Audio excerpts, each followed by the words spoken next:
وہ اس کے بارے میں صرف اللہ تعالیٰ کو ہی علم ہے، کیونکہ کوئی مخلوق ہے ہی نہیں جو یہ جان سکے کہ اللہ کے علم کے کیا اجزاء ہیں، اللہ تعالیٰ کی حکمت کس طرح کام کرتی ہے، کسی کو نہیں پتا سوائے اللہ تعالیٰ کے خود کے۔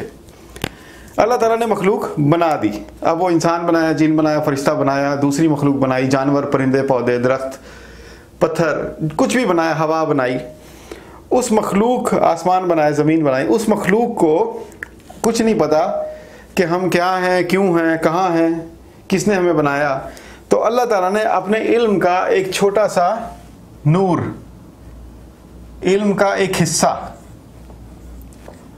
اپنے مکمل علم کا ایک مختصر حصہ اس مخلوق کو دے دیا۔ اب یہ لا علمی سے وہ مخلوق نکلی اور علم میں داخل ہو گئی۔ تو علم میں داخل ہونا یہ اللہ ہے، اور علم میں داخل ہونے سے پہلے جو لا علمی ہے وہ یہ ہے لا علم لنا۔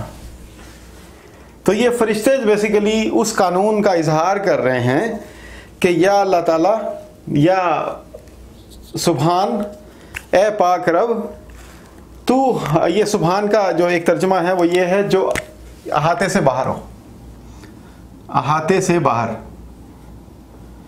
احاطے سے باہر۔ یہ پاک اس لیے کہتے ہیں کیونکہ وہ احاطے میں نہیں آ سکتا۔ تو اے اللہ تعالیٰ تو تیری جو بڑائی ہے، تیری جو عظمت ہے وہ ہمارے احاطے سے، ہمارے علم سے، ہماری جان پہچان سے، ہمارے حواس سے باہر ہے، اور ہمارے حواس کے اندر، ہماری پہنچ میں، ہماری پکڑ میں صرف وہی حصہ ہے جو کہ تو نے ہمیں اپنے علم میں سے دے دیا ہے، ورنہ ہماری کوئی پکڑ نہیں ہے۔ یہ ان کی عاجزی کا اظہار ہے کہ ہمارا کوئی علم نہیں ہے، ہم کچھ بھی نہیں ہے سوائے اس کے جو تو نے ہمیں عطا کر دیا۔ اب یہی قانون ہر مخلوق پہ لاگو ہوتا ہے۔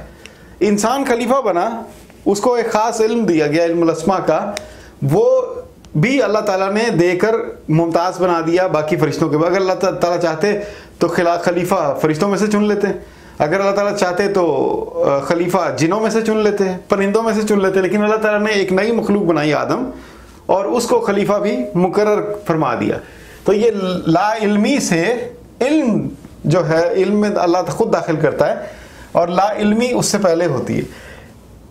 اب لا علمی جو ہے ہماری مخلوق کی لا علمی، مخلوق کی لا علمی یہ ہو گئی ایک حالت، اور دوسری حالت ہے مخلوق کا علم۔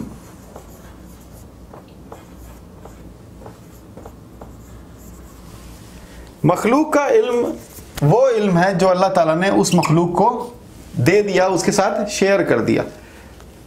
اور یہ کیسے آیا؟ اپنے علم میں سے ایک حصہ یا ایک نور یا ایک روشنی اللہ تعالیٰ نے اس مخلوق کو دے دی۔ اور مخلوق کی لا علمی وہ اللہ کے لیے مخصوص، جو اللہ نے اپنے لیے علم مخصوص کر لیا، وہ مخلوق کی لا علمی ہے۔ لا علمی بڑی ہے علم سے، مخلوق کے علم سے مخلوق کی لا علمی بڑی ہے۔ یہاں پہ یہ قانون بھی سمجھ آ گیا۔ آپ یہ جو پوائنٹ ہے اس پہ آپ ضرور غور کیجئے گا۔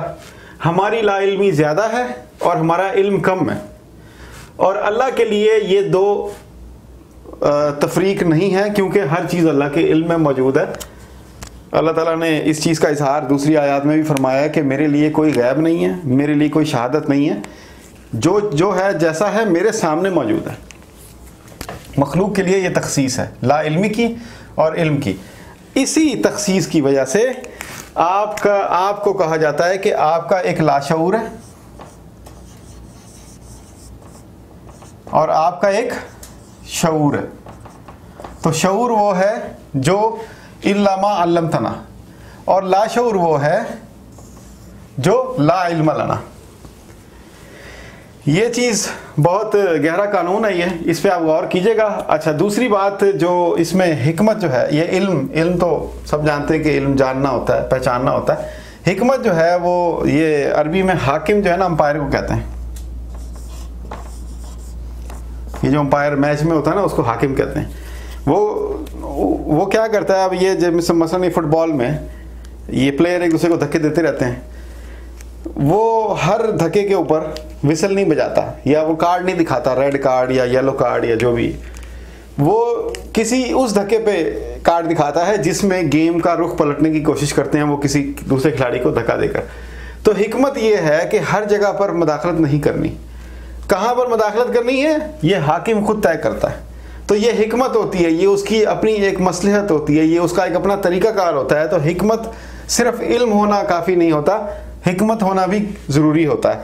جس کے پاس یہ دونوں ہیں وہ برتر ہوتا ہے. تو اللہ تعالیٰ نے قرآن میں دوسری آیت میں فرمایا ہے کہ ہم نے ایسا نبی اتارا, نبی کریم صلی اللہ علیہ وسلم کے بارے میں فرمایا, جو تمہیں علم اور حکمت دونوں دیتا ہے.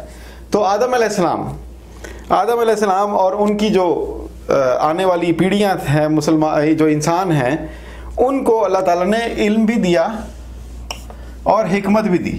اچھا, اب یہ سوچنے کی بات ہے کہ کیا علم و حکمت دوسری مخلوق کے پاس نہیں ہے؟ دوسری مخلوق کے پاس بھی ہے, لیکن جو علم کا حصہ آدم کو دیا گیا وہ بہتر ہے, وہ زیادہ برتر ہے, وہ مقدار میں بھی زیادہ ہے بنسبت باقی ساری مخلوق کے.